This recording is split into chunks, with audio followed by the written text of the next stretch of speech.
Alright, guys, I didn't even know Howard Stern still does podcasts. Does he still do podcasts, guys? But this one's called Post Malone's 800,000 Magic the Gathering card. Let's check it out.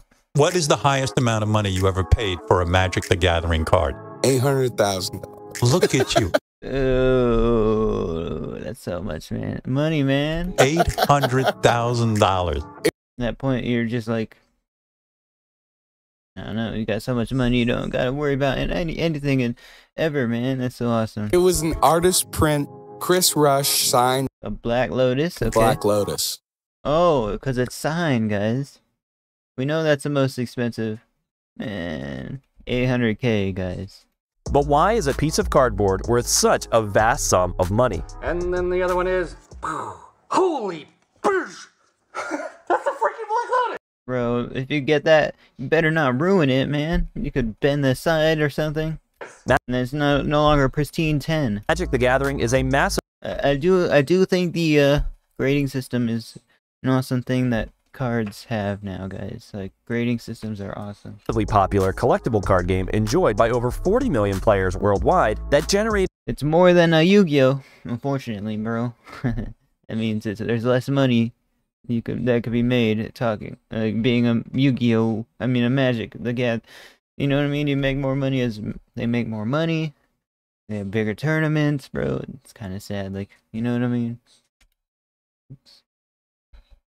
over $1 billion in revenue in 2022, and Posty is a massive fan of the game, even going so far as to appear Did not know that, guys. here in some of the most popular internet content for Magic. In the game of Magic, Dang, bro, he's playing Magic. That's cool, I didn't know. players summon powerful fantasy creatures like demons and dragons, cast spells, and tap into the power of legend.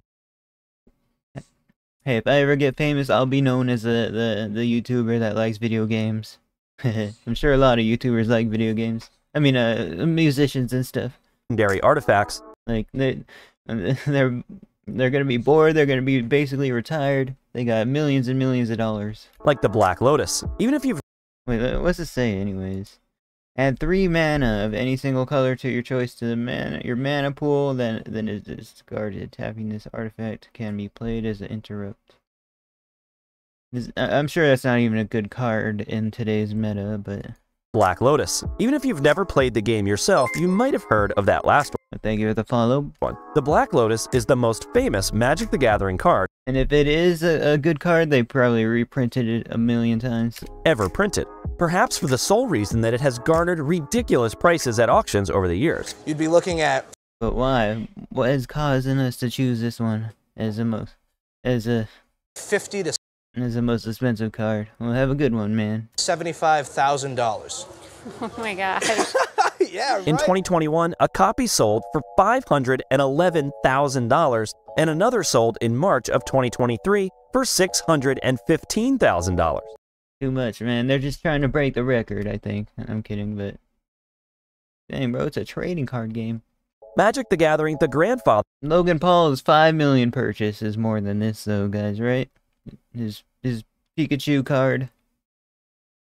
Pikachu trainer or something like that. of trading card games, launched at Gen Con, a massive gaming convention, in 1993. It was the most popular game on offer that weekend, Oh, look at all with that. people playing games on the floor and every bit of product Guys, I've never tried to play Magic the Gathering, guys. selling out. The original printing of Magic the Gathering, known as Alpha, was a massive success and became the seeds for what would ultimately become a 30-year history, and Let's go, let's go. counting. Thanks to our knowledge about the size of the original printing of Magic's first set back in '93, collectors are very confident that there were only 1,008 copies Oh, that's why. Only 1,000, guys. What the heck? of Alpha Black Lotus ever printed. However, to meet demand of the instant hit they had on their hands, Was that the only version of the card or not? Is it the only... Because if it is, that would be wild. Wizards of the Coast, the company behind Magic, But not that uncommon. shortly followed with a beta printing, putting another roughly 3,300 Oh, that's why. Black Lotus into the market, and with Unlimited shortly after that, they printed another roughly 20,000. Might as well make another 1 million more copies, right? You could just, like, reprint it yourself almost. But never the same way that it's been made, right, guys? It would be impossible. Copies. But if Wizards of the Coast printed 25,000 copies of Black Lotus in the early days of Magic, what's stopping them from printing more and just bringing the price down? Oh, look at them making those cards, bro. They just printed like a cajillion at once. In comes the reserve list. In response to the continued demand for Magic, Wizards of the Coast released more reprint sets, including I do enjoy myself a trading card game, man. They're pretty fun. 4th edition and But expensive habits, bro. You always gotta buy new cards.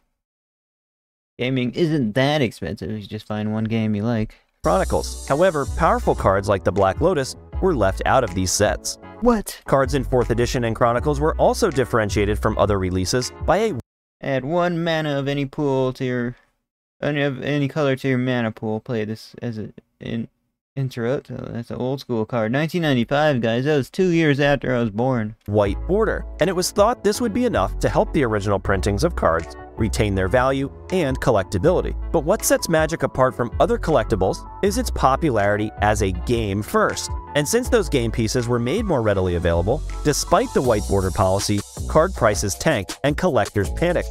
To alleviate their concerns and stabilize the secondary market, Wizards of the Coast quickly announced the reserve list policy, promising to never reprint cards from the earliest Magic Oh, snap. expansions, including the Black Lotus. Dang, bro. They're still reprinting like the most expensive Yu-Gi-Oh cards, but now they're promising not to reprint any of this stuff, guys. Smart idea. So there were roughly 25,000 copies of Black Lotus printed and would theoretically never be printed again. But why did the Black Lotus of all of these end up being the face of expensive cards I know, right? and the most sought after in the game's history? I'm sure every game has one that's just been randomly chosen for whatever reason. There were tons of rare and powerful cards in the original set, Black Lotus being just one of a group of It sucks to have like another card. This card is worth so much, but that card's not worth that much. 9 But this one wasn't printed that much. That's why it's not worth that much. I mean, it's worth a lot. Sorry. It's worth a lot. cards known to Magic players and collectors as the Power 9, Time Walk, Ancestral Recall, Time Twister, the 5 Moxes, one in each of the game's 5 colors, and of course, the Black Lotus. It's not just Black Lotus's rarity, it is the literal most powerful card in the game, period. Oh, snap. It's still the most powerful card. What the... The game of Magic is After so long, bro, they keep making new cards, and it's still the most powerful card. built How could you do that? upon a resource system called mana. Each turn, players can play a single land from their hand that can then be used once each turn for the rest of the game to play their cards. So on turn 1, you'll have 1 mana, turn 2, you'll have 2, and so on. This gives the game a sense of escalation as players play stronger and stronger cards that cost more and more mana. Black Lotus throws this whole system out the window. First of all, you can play this card from your hand for free. Then you can activate its ability once to generate 3 mana of any color. This would allow you to play a powerful spell way before your opponent, giving the Black Lotus player a massive advantage. And paired with other powerful spells, it is even possible to win on just the first turn of the game. Dang, bro. This card has to be banned then. So the Black Lotus is both exceedingly rare and the most powerful card in the game, but a quick search on TCG Player, a marketplace for collectible card games, sees listings for only a few $1,000s depending on the version. Why did the Black Lotus, purchased by Wait, I'm seeing $100 right there, guys. Is that an auction or something? Well, it must be like a reprint or something, bro. It says promo oversized. Oh, it's an oversized version. few $1,000s depending on the version? Only a few thousand, guys. That's all. That's more than I made in almost a year of YouTube. Lotus 8 months. An $800,000 price tag. Although he doesn't mention it explicitly, the only way Post Malone's Black Lotus would carry such an absurd price tag is if it's a graded card. It's not enough to have a copy of a rare card. Collectors want that card to be in as pristine a condition as possible. If you open a rare trading card like a Black Lotus or a first edition Charizard, to see if it's really worth the big bucks, you'd have to send it off to a third-party company, PSA being the most reputable, to get it graded. They will look for a few factors to determine the card's grade on a scale from 1 to 10, 10 of course being the rarest and most valuable. Things like its general condition, scratches and smudges, but also factors completely out of the collector's control, even if it was booster pack fresh, like the vibrancy of the colors, how sharp the corners are. But you have to use AI. Like, I wonder if they're using like AI or they have to use AI for the most accurate reading, right, guys? I've tried to tell the difference in between cards, but it's very hard for me, bro. But the card specialist can for sure. I used to watch a Yu-Gi YouTuber. He always say, "Oh, this is a 9, this is a 10." I thought this come back as a 10. I was like, "Dang, bro, how'd you know it was gonna come back as a 10?" And the centering of the card in the frame. It is more than likely Post Malone's Black Lotus is a PSA 9 or 10 to command its $800,000 price tag. But the rabbit hole goes deeper. If you thought the original Alpha Black Lotus was rare, the version Post Malone bought was an artist proof. These are special versions of a card printed with a blank back rather than the regular Magic back. What? These are given to the card's artists to do with as they please.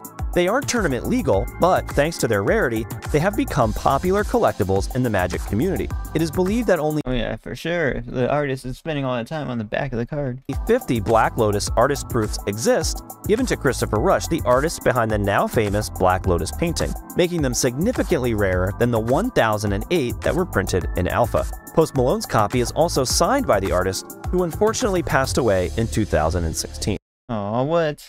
Is it crazy that a piece of cardboard can be worth $800,000? I don't think so. Just wait until the literal one of one, the One Ring, gets opened in a booster pack this summer. That might just be the card that dethrones the legendary Black Lotus as the most expensive Magic the Gathering card. Wait, they